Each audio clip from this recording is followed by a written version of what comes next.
Iran ने cluster मिसाइलों से जो हमला किया था उससे कुवैत की अमेरिकी बेस जो है वो तकरीबन तबाह हो गई। आप ये देख सकते हैं तस्वीर के अंदर। और इसी से ईरान ने क्लस्टर मिसाइल जो इसराइल पे भी मारा था। ये क्लस्टर मिसाइल जो होता है ये एक मिसाइल होता है, जब करीब पहुंचता है अपने टारगेट के तो खुल जाता है और उसमें से 30 से 40 जो है ना छोटे मिसाइल निकलते हैं, वो गिरते हैं और दुपाई मचाते हैं।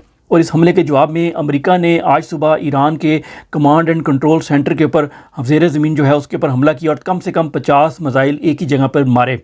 लेकिन ये कंफर्म नहीं है कि ये वाकई कमांड सेंटर ही था इसके अंदर या नहीं था। ईरान ने थोड़ी देर पहले स्टेट ऑफ हुर्मुज़ के अंदर एक अमेरिकी ऑयल टैंकर को निशाना बनाया और उसमें से आग के शोले निकले। जब ईरान के वज़ीर ख़ारजा से पूछा गया कि आपने स्टेट ऑफ हुर्मुज़ बंद कर दिया है, तो उन्होंने साफ इनकार कर दिया। उन्होंने कहा हमने तो कोई स्टेट ऑफ हुर्मुज़ बंद नहीं की, खुली हुई है। हाँ, लोग डर के खुद ही नहीं आ रहे कि कहीं काउंटर फायर के दरमियान में निशाना ना बच जाए। नंबर 4, आज अमेरिका ने कुवैत का एक F-18 त्यारा जो है FA-18 त्यारा गिरा दिया है। F-18 अमेरिका के पास होते हैं, उसका जो लो वर्जन होता है ना, छोटा वर्जन होता है, ज़रा टेक्निकली एडवांस नहीं होता, वो FA होता है, वो गिरा दिया है अमेरिका ने। नंबर 5, कल से खबर जारी है कि गल्फ़ स्टेट ने, सऊदी अरब, कतर, इन सब ने मशवरा किया और इन्होंने सोचा है कि हमने जो ट्रंप से वादे किए थे अरबों डॉलर के, हज़ारों अरब डॉलर के, वो हम जो है ना वो इन्वेस्टमेंट नहीं करेंगे, इस पर गौर कर रहे हैं।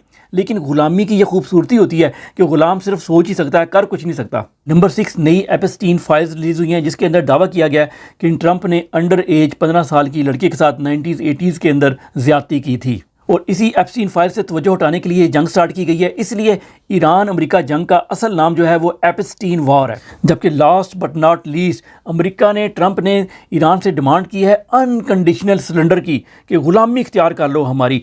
ये डिमांड इसने 12 दिन की जो वार हुई थी ना जून में, उसके अंदर भी ट्रंप ने यही ट्वीट की थी कि अनकंडीशनल सरेंडर। जबकि ईरान ने उसका जवाब देते हुए कहा है कि जो बंदा अपने मुल्क का मेयर, न्यूयॉर्क का मेयर अपनी मर्ज़ी का नहीं लगा सका, वो कह रहा है कि अनकंडीशनल सरेंडर करो और अगला इमाम जो आपने लगाना है वो मैं लगाऊंगा। इस बात से दो बातें साबित होती हैं। एक तो ये कि जितने भी मुसलमान ममालिक हैं यहाँ पर ना सिर्फ फ़ौजी हुक्मरान, फ़ौजियों के सरबराह, आर्मी चीफ्स और बादशाह भी ट्रंप की मर्ज़ी से लगे हुए हैं, सिवाय 2 मुल्कों के। एक का नाम है ईरान और दूसरे का नाम है अफ़गानिस्तान। और जिन्होंने यहाँ तक देख लिया वीडियो, उनके लिए बोनस न्यूज़ है। एक अमेरिकी जहाज़ सऊदी अरब से उड़ा हमला करने के लिए, वो अपना ट्रांसमीटर जो था वो बंद करना भूल गया, तो वो ट्रैकिंग रडार के अंदर आ गया। तो पता लगा कि सऊदी अरब के अंदर से उड़ के भी अमेरिकी जहाज़ जो है वो हमले कर रहे हैं। वो एंकर जो सारा दिन बैठ के कह रहे थे कि ये अरबों का क्या कसूर है इस जंग के ऊपर, ईरान उन पर क्यों हमले कर रहा है, हुन दसो आराम है।